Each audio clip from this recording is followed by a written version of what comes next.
Aloha, it's Katie, and today's video is something I always want to do every time I finish reading a book. Every year, you guys know I do a top 10 YA books, giving my honest opinion and rants about some of today's most popular books, and that's what we're doing for round 3 this time, even more passionate about the books I have to tell you about today. I typically read YA, romance, dystopian, or fantasy books, or a combination of all of those. I also love humor and laughing in my books, but sometimes I can go for pretty serious or dark books too. I need a good romance and a happy ending. If the couple doesn't end up together at the end of the book, you can bet I'm not gonna read it. I think I've matured a bit since then, and I can take on sadder endings, but generally, happy escape books are my cup of tea. I don't really cry over a lot of things, but books are where I shed all my emotional tears. That's where I let all my emotions out over fictional characters. And special thing at the end of this video is a spoiler or rant section where every time I'm upset with a book, I just rant on my notes and keep everything, so I'm gonna revisit that. And if you have already read some of these books, you should stay to the end because maybe there are things we are both equally upset about. In the meantime, let's start with the first book, the Shatter Me series. I actually bought this book. Other books I normally just read or download online. The last time Juliet touched someone was 264 days ago. Her touch is fatal, and it was an accident, but the reestablishment locked her up for murder. No one knows why Juliet's touch is fatal. But now the world is crumbling, diseases are destroying, birds don't fly, the clouds are the wrong color, and the reestablishment wants her back. Juliet has to make a choice. Be a weapon or be a warrior. This trilogy started in 2011 and finished in 2014 because the series was so popular and highly requested that it got extended for another 3 books. I already finished the 5th book, but I'm highly awaiting the finale coming out in March 2020. Pros. Dynamic characters. Tahereh Mafi is the author of the book, and she is just so purposeful with every character she creates. Every character in the book serves some purpose and gives the book life in some unique way or another, and I really cannot say that about other books I've read. Juliet, the main character especially, is such a bomb. She is so powerful, capable of controlling armies, but through it all she is still so kind and loving. And like all characters, she's struggling with her own battles, so she's relatable. The 3rd book is so good. I've reread that at least 4 times, and I don't like rereading things, but every time I read that 3rd book, the feels just come back. I'm in tears, and I just can't believe how connected I got to these characters. Like, that takes an amazing author. And the author is generous. Those authors I really don't like are ones that won't give you a good moment. When a good moment is about to happen, they just destroy the moment. They just won't let you have it, so they build suspense. But Tahereh Mafi actually gives us sometimes several chapters, and I even got the Barnes & Noble exclusive edition. Cry count, too many to count. Second series is A Court of Thorns and Roses. This is the most recent trilogy I read. Read the 1st book in a day, read the 2nd one in a day, and my sister is so upset at me because I could not stop talking to her about the book the entire time when I was in Japan. We're just raving about this book. Sometimes I still dream about it. Clare's survival rests upon her ability to hunt and kill. So when she spots a deer and a wolf also pursuing it, she does not hesitate in killing the wolf. But killing something so precious comes at a price. Dragged to a magical kingdom for the murder of a fairy, Tahereh finds herself allured by her masked captor, who she entangles is trapped in an ancient curse that only she can fix, or risk destroying everything. I was super excited to read this trilogy, especially because it had over 300,000 ratings on Goodreads and a 4-star rating. So that was pretty spectacular in my head. Honestly, I was quite disappointed by the 1st book. I didn't even want to continue the 1st book. Reading through the protagonist, the character dynamics just felt really off and different compared to Shatter Me.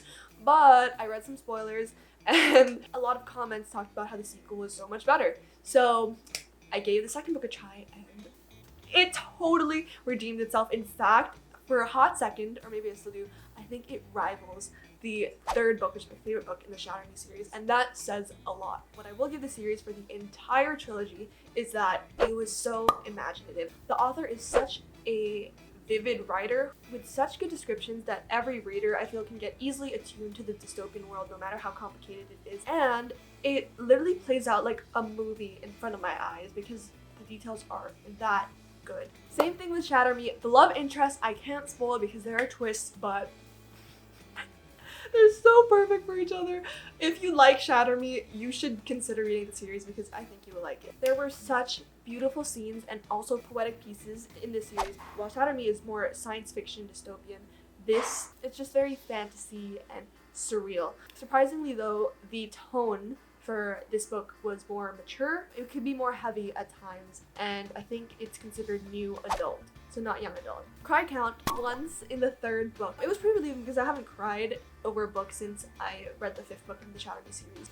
Wait, that's not true. This brings us to our 3rd book series, the Infernal Devices series. Tessa Gray, an orphan teenage girl, descends into London's dark supernatural underworld in search of her missing brother. There she meets Will and Jem, 2 mysterious shadow hunters she is attracted to and quickly becomes allies with. A magical army of unstoppable clockwork creatures are coming, and Tessa must fight as she learns about her own shape-shifting powers and true identity. This is another highly acclaimed YA fantasy series. I honestly also had issues with the main female protagonist here. I thought she was really uninteresting and dry, but that said, she does have some killer moments that really make up for the entire book and could not have been replicated by any other character in any other novel, so she gets big plus points for that. I'm Team Will. He's the real character that carries that book. He is so selfless, poetic, and my heart just breaks for that guy. Another thing I didn't like about this book though was that it was really repetitive.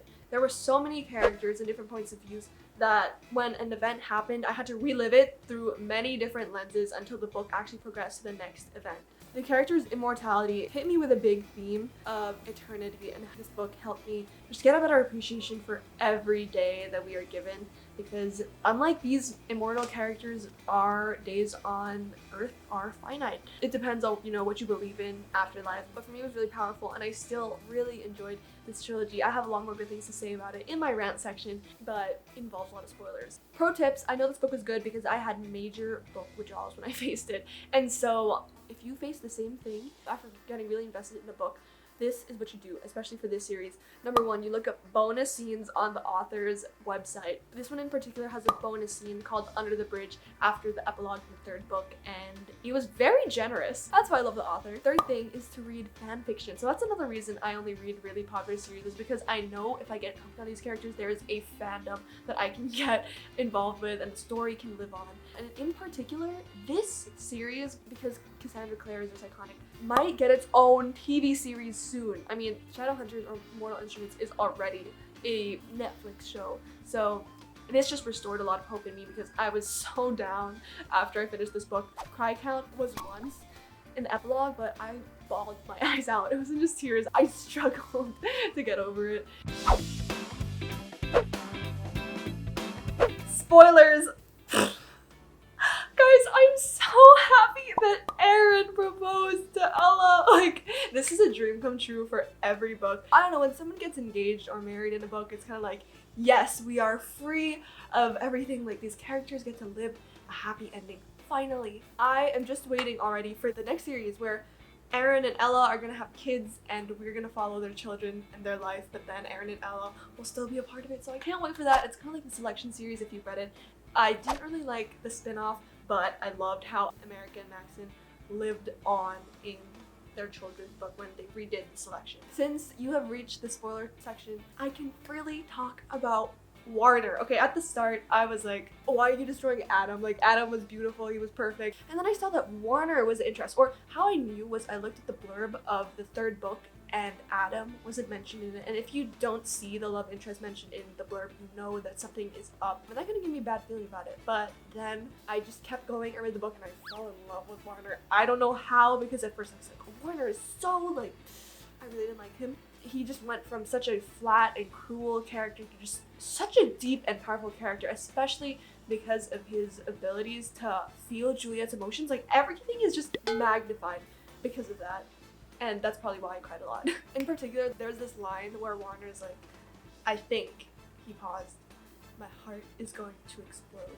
And that is how I felt about every moment with them. He is just so desperately and beautifully in love with her, but at the same time, he respects her independence. He is there to support her. He is such an RBG kind of husband, and I need a Warner in my life.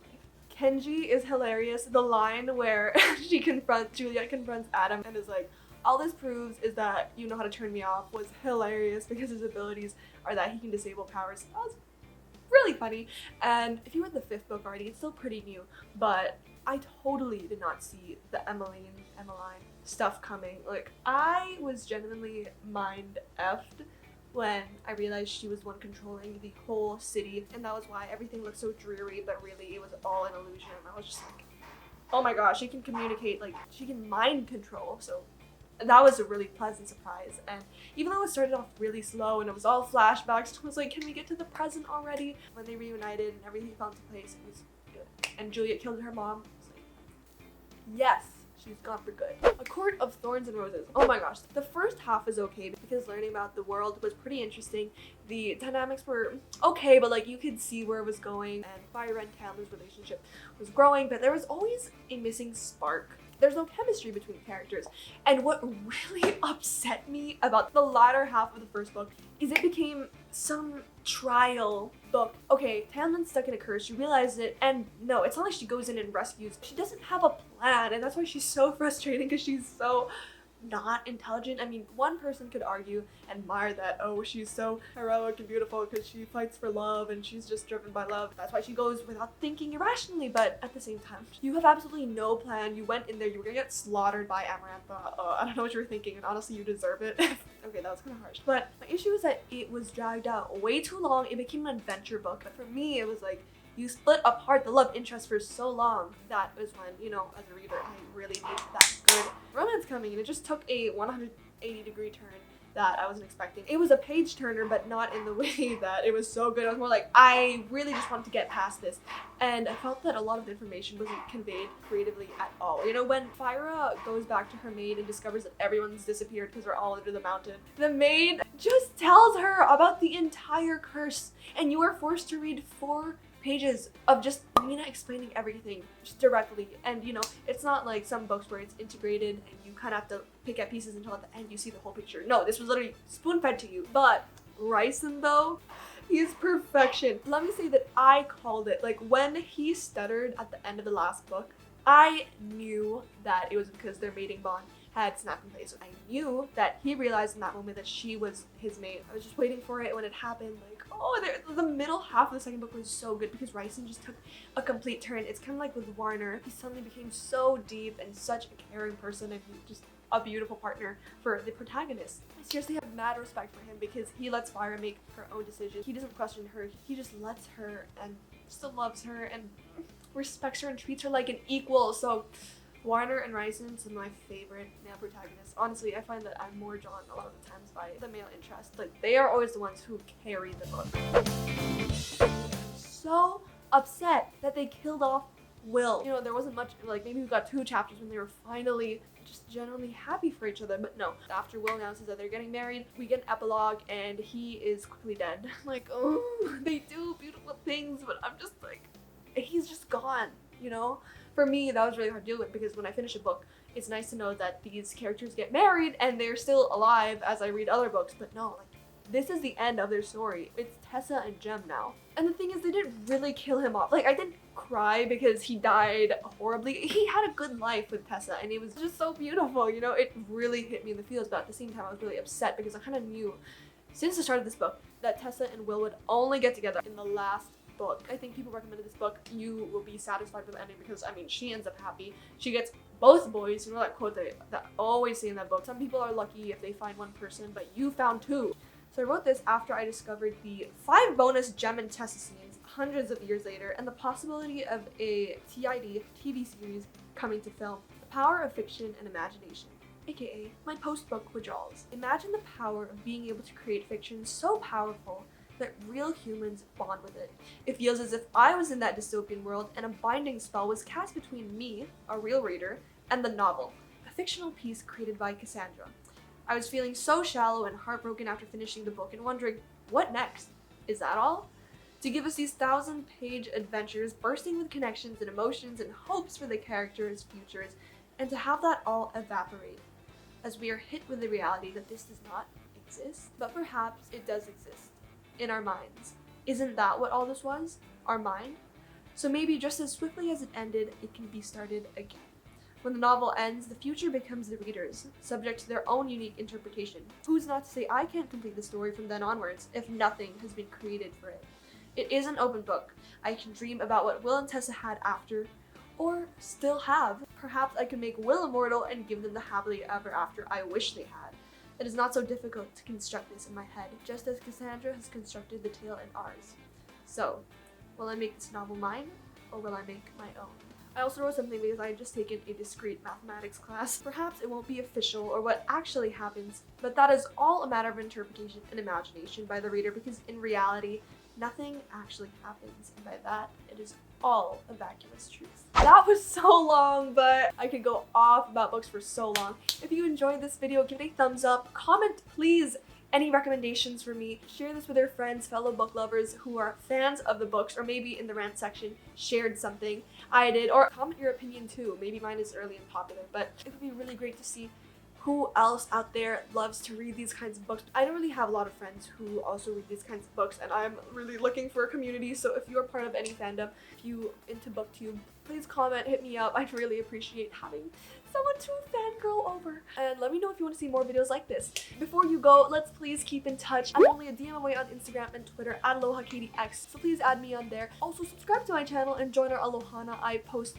college lifestyle vlog videos on this channel and all my fangirly unfiltered videos on my second channel, Daily Katie. So make sure you check out both. And before you go, I would really appreciate if you took 5 seconds just to give this video a thumbs up. Thank you so much for watching. I hope you fangirled with me, and I'll see you in less than a week with another new video. Bye guys!